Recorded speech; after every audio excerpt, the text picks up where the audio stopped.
My name is Dr. Alex Christ.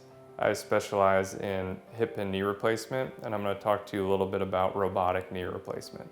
Robotic-assisted surgery starts in the preoperative planning phase. So when I meet a patient in clinic and we decide to proceed with a knee replacement, they get a 3D imaging panel for preoperative planning. When we're in the operating room, we link the images from the preoperative planning to what we're looking at clinically in the operating room. What that really means is it helps us fine-tune the implant positioning and the balance of the knee replacement more precisely and more accurately.